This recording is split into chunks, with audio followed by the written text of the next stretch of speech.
ओम सजात्म स्वरूप परम गुरु शुद्ध चैतन्य स्वामी भगवान आत्मा ओम नमः।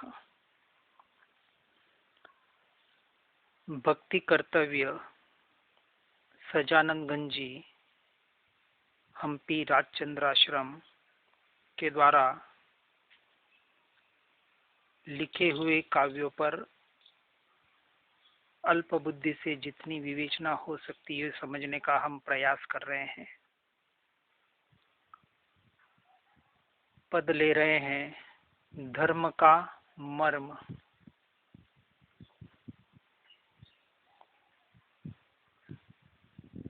धर्म मर्म का बजे नगारा, परम कृपालु देव दुबारा। धर्म मर्म का बजे नगारा, परम कृपालु देव दुबारा। आत्म भिन्न जड़ तन धन सारा, झूठा है यह जगत पसारा। आत्म भिन्न जड़ तन धन सारा, झूठा है यह जगत पसारा। अहम मम बुद्धि छोड़ दो प्यारा, मोह क्षोभ से रहो नित न्यारा। अहम मम बुद्धि छोड़ दो प्यारा, मोह क्षोभ से रहो नित न्यारा। धर्म मर्म का बजे नगारा, परम कृपालु देव दुबारा। धर्म का मर्म। आज दिन तक धर्म के नाम पर बहुत सी आराधनाएं की, क्रियाएं की, स्वाध्याय किया, सत्संग किया, लेकिन धर्म के मर्म को सही तरीके से समझा नहीं। समझने का अर्थ है जीवन में उतारा नहीं। कृपा करो, कृपा करो, हम देव गुरु शास्त्र के माध्यम से निरंतर पुकार रहे हैं। तो श्रीमद जी कहते हैं, समझावन उपकार शो, समझे जीन स्वरूप, समझे निज स्वरूप। जब तक तू सुनकर, समझ पढ़कर समझ नहीं जाता, यानी अपने जीवन में नहीं उतारता है, और समझ का मतलब होता है सम्यक दर्शन, जिससे सच्ची समझ आ जाए, वो सम्यक दर्शन यानी अपनी आत्मानुभूति को प्रकट करता ही करता है और संसार से जुदा होता ही होता है। क्योंकि बताया कि धर्म का मर्म का जब नगारा बजता है तो क्या होता है, ये बता रहे हैं कि आत्म भिन्न जड़ तन धन सारा। ये जो जड़ पुद्गल का जो परिणमन है, जिसके पीछे सारा जगत भाग रहा है, दौड़ रहा है, ये तन, ये धन, और इसका जो हमने जगत में पसारा किया हुआ है, जिसके पीछे पूरी अंधी दौड़ लगी हुई है, ये सब कैसा है? झूठा है, झूठन है, स्वप्न मात्र है। और इन सब से मैं आत्मा, अनंत गुणों का स्वामी, इन सब से भिन्न हूँ, न्यारा हूँ, एक स्वतंत्र द्रव्य हूँ। ये जिसके समझ में आ जाता है, वही वास्तविक धर्म के मर्म को समझ जा गया है, ऐसे कह सकते हैं। जिसे अभी आत्मा की बात तो कर रहा है, सुन रहा है, लेकिन ये जगत झूठा नहीं लग रहा है, जगत के प्रति उदासीन भाव नहीं आ रहा है, वैराग्य नहीं आ रहा है, उसने अभी तक वास्तविक मर्म को समझा ही नहीं है। और जो समझ जाता है वो क्या कहता है, अहम मम रूपी बुद्धि, यानी मैंपना और मेरापने रूप जो बुद्धि ये पर द्रव्य में और पर भावों में कर रखी है, जो इन बाहर के मोह रूपी क्षोभ में अटका हुआ है, वहां से भेद विज्ञान के माध्यम से अब निरंतर न्यारा रहने का जो प्रयास कर रहा है, जो सच्चा पुरुषार्थ कर रहा है, वही जीव वास्तविक मोक्ष मार्ग में आगे बढ़ सकता है और उसने ही वास्तविक धर्म का मर्म समझा है, ऐसे हम कह सकते हैं। जो मैं और मेरापना पर से हटाकर उसी मैं और मेरेपने को अपनी आत्मा में, अपने स्वरूप में, अपने स्वभाव में स्थिर करने का प्रयास नहीं कर रहा है, उसने अभी तक धर्म के मर्म को नहीं समझा है। आगे बताते हैं, मैं वह हूँ जो ज्ञाता दृष्टा, ये सब दृश्य ज्ञेय अछूता। मैं वह हूँ जो ज्ञाता दृष्टा, ये सब दृश्य ज्ञेय अछूता। जड़ जड़ क्रिया जड़ फल रीता, ज्ञान क्रिया आनंद फल युक्ता। जड़ जड़ क्रिया जड़ फल रीता, ज्ञान क्रिया आनंद फल युक्ता। धर्म मर्म का बजे नगारा, परम कृपालु देव दुबारा। हे परम कृपालु, हे परम परमात्मा, धर्म का मर्म जो समझ लेता है वो इस तत्व को समझ लेता है कि मैं आत्मा जो मात्र ज्ञाता दृष्टा ऐसा मेरा स्वभाव है, और ज्ञाता दृष्टा भी पर का न होते हुए वास्तविक में अपने स्वरूप का, अपने स्वभाव का ही ज्ञाता दृष्टा हूँ। और ये सब जो दृश्य, ये जो ज्ञेय, जो जानने में आ रहे हैं, ये सब मेरे से अछूता है, यानी आज दिन तक मुझे छुए भी नहीं है। यानी जो जानने में आ रहे हैं उसमें पर द्रव्य तो है ही, लेकिन पर द्रव्य के निमित्त से उत्पन्न होने वाले ये मेरे मोह राग द्वेष के भाव, ये मेरी मलिन पर्याय, यानी कर्म के उदय से उत्पन्न होने वाले ये भाव, इन सब से मैं कैसा हूँ, अछूता हूँ। निश्चय के दृष्टि से आज दिन तक ये मुझे छुए भी नहीं है। ऐसा एक स्वतंत्र द्रव्य जो निरंतर स्वयं से स्वयं को ही जान रहा है, स्वरूप का ही मैं ज्ञाता दृष्टा हूँ, ऐसा अद्भुत तत्व। और जब इस अद्भुत तत्व की जागृति होती है तब समझ में आता है कि जड़ जो क्रिया हो रही है ये जड़ फल में ही परिणमित होने वाली है। पाप रूपी जड़ की क्रिया पाप का फल देगी और पुण्य रूपी जड़ की क्रिया पुण्य का फल देगी। मैं तो इन सारे क्रियाओं से रहित अक्रिय स्वरूपी अकर्ता ऐसा भगवान आत्मा हूँ, क्योंकि मुझे अब अपनी ज्ञान की क्रिया में आनंद आने लगा है।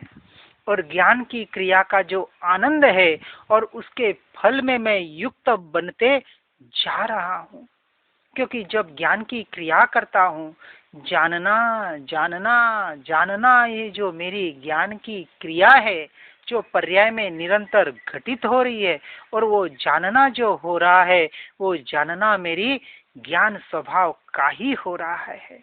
और उसके फल में मैं युक्त बना हूँ, क्योंकि उसके फल में मुझे जो एक अद्भुत आंतरिक आनंद प्रकट हो रहा है। और उस प्रकट होते आनंद पे भी जब मैं उसकी ओर से भी दृष्टि हटाकर उस दृष्टि को अपने ज्ञान स्वभाव कर पे करता हूँ कि उसको भी मैं जानने वाला मात्र हूँ, ऐसा ज्ञान स्वभावी भगवान आत्मा जो अनंत गुणों के साथ रहते हुए असंख्य प्रदेशों में रहते हुए भी जो एक है, अभेद है, अखंड है, जब उस एक अभेद अखंड पर मेरी दृष्टि स्थिर होती है, ऐसे सम्यक चारित्र की ओर मैं बढ़ता हूँ, तब वास्तविक ऐसा समझता हूँ कि मैंने धर्म के मर्म को समझ लिया है, वरना अभी तक उस मर्म को मैंने ग्रहण नहीं किया है। इसलिए आगे बताते हैं, परम गुरु समसत्ताधारी मैं सहजात्म स्वरूपन नारी। परम गुरु समसत्ताधारी मैं सहजात्म स्वरूपन नारी। पुरुष न षट न चौगति धारी ना कोई वर्ण न जाति हमारी। पुरुष न षंड न चौगति धारी ना कोई वर्ण न जाति हमारी। धर्म मर्म का बजे नगारा परम कृपालु देव दुबारा। यहाँ कहने का प्रयास कर रहे हैं कि मैं शुद्ध स्वरूपी आत्मा जिस सत्ता को धारण किए हूँ, ये सहज सत्ता जो मेरा प्रकट स्वभाव है, ये किसके समान है? तो कहते हैं परम गुरु समान ही मेरी सत्ता है। परम गुरु परमात्मा जिन्होंने इस तत्व को पूर्ण तरीके से प्राप्त कर लिया है और अनंत काल के लिए जो अपनी आत्मा में अपनी ज्ञान स्वभाव में स्थिर है, ऐसे परम गुरु की जो सत्ता है, ऐसी ही सत्ता, ऐसा ही स्वरूप, ऐसा ही स्वभाव मेरा है। लेकिन अज्ञानता की वजह से मैंने अपने सहज ऐसे आत्मा को स्वरूप को भूलकर बाहर नर या नारी रूप जो अपने आप को मान रखा है, जो मैं हूँ नहीं, जो मैं नहीं हूँ मैंने अपना एकत्व कर रखा है, और जो मैं हूँ वहां से मैंने एकत्व तोड़ दिया है। इस अज्ञानता की वजह से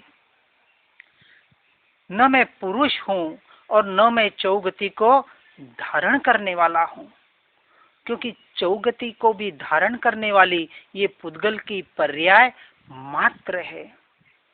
आज दिन तक जिस भी गति में गया, जिस भी गति को पर्याय में धारण किया, मैं तो अपने में ही था, और जिस भी गति में जाऊंगा वहां भी मैं तो अपने में ही रहूंगा।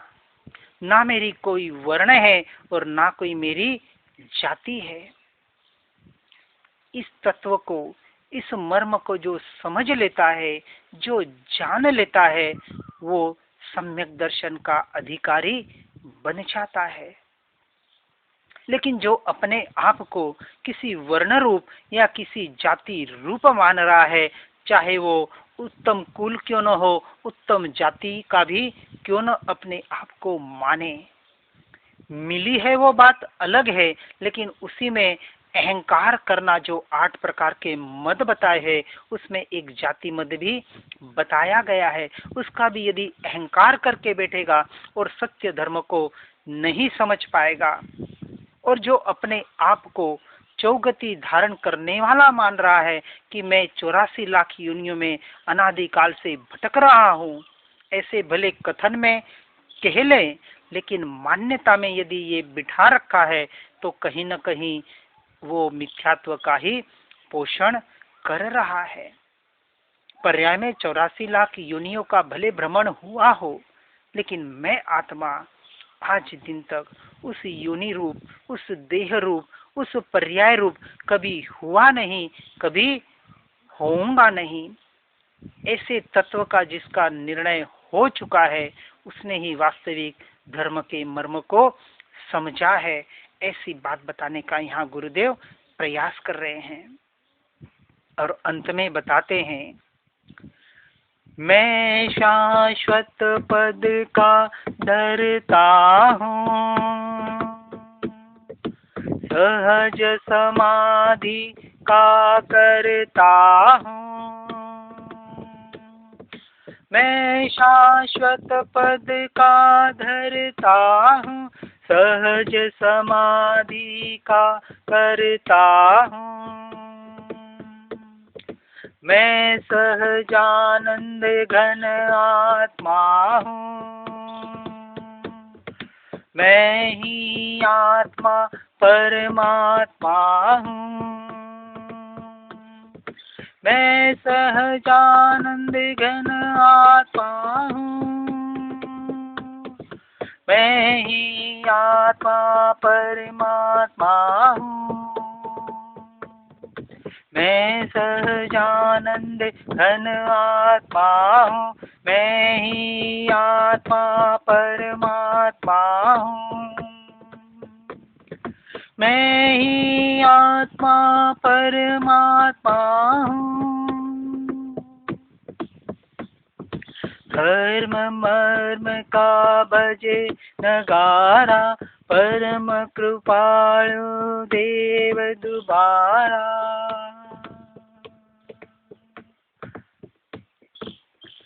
बहुत गहरी बात बताने का प्रयास किया है।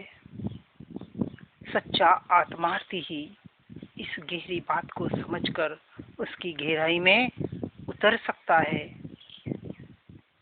मैं आत्मा उस शाश्वत पद का धारण करने वाला हूँ और उस सहज समाधि का ही वास्तविक मैं करता हूँ।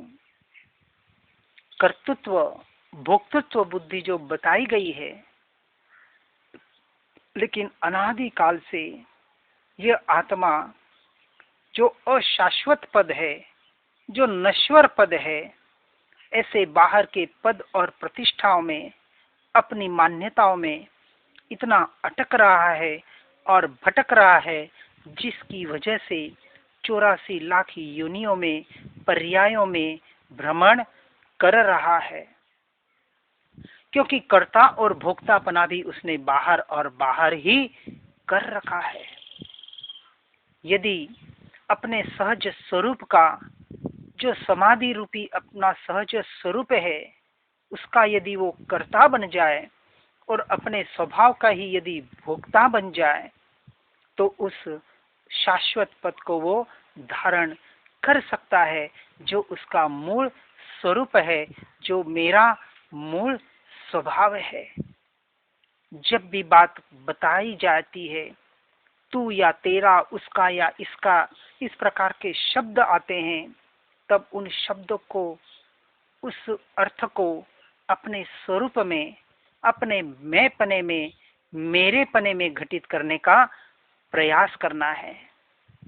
क्योंकि जब बताया जाता है, तब शब्दों का कुछ भी उच्चारण हो, अपने को तो सुनते सुनते उस उपयोग को उन शब्दों में न अटकाते हुए, उसके भाव भाषण को ग्रहण करके अपने स्वरूप की ओर, अपने स्वभाव में लीन होने का उसी क्षण प्रयास करना है, बाद में नहीं। यदि सुनते सुनते, पढ़ते पढ़ते उपयोग अपने स्वभाव में स्थिर करने का प्रयास हो जाएगा, तो ये भक्ति सच्ची भक्ति कहलाएगी और ये भक्ति कर्तव्य, वास्तविक सच्चा कर्तव्य कहलाएगा, जो हमें पराभक्ति तक पहुंचाने का कार्य करेगा। और अंत में कहा कि मैं सहज आनंद का घन पिंड ऐसा आत्मा हूँ और मैं आत्मा ही परमात्मा स्वरूप हूँ। अब परमात्मा को ढूंढने कहाँ जाऊं? आज हमने एक मैसेज भेजा था, कि परमात्मा ने गुरुद्वार, मस्जिद, मंदिर के द्वार भी बंद कर दिए हैं। एक अपेक्षा से बंद कर दिए हैं, वायरस के अपेक्षा से हो गए हैं, भले कुछ भी करें, लेकिन अब समय मिल रहा है कि उस बाहर जाते हुए उपयोग को अपने बाहर के घर में बैठ के जो अपना सच्चा शाश्वत घर है, आत्मा रूपी घर में बैठकर निरंतर अपने स्वरूप में, अपने स्वभाव में निरंतर आने का प्रयास करें। इसलिए ये प्रकृति का प्रकोप न मानते हुए, ये प्रकृति की महाकृपा मानकर, पुण्य का अपना उदय मानकर निरंतर अपने स्वरूप को, अपने स्वभाव को, अपने निरंतर यानी ये बाहर की पर्याय को इस स्वरूप और स्वभाव में ही स्थिर करने का निरंतर प्रयास करना, यही हमारा सच्चा पुरुषार्थ है। और ऐसा सच्चा पुरुषार्थ जो कर लेता है वही वास्तविक धर्म के मर्म को समझता है और सम्यक दर्शन का अधिकारी बनता है। हर जीव इस तत्व को समझकर निरंतर अपने जीवन में उतारने का प्रयास करे। इसी भावना के साथ ओम शांति ही शांति ही शांति ही। ओम नमः।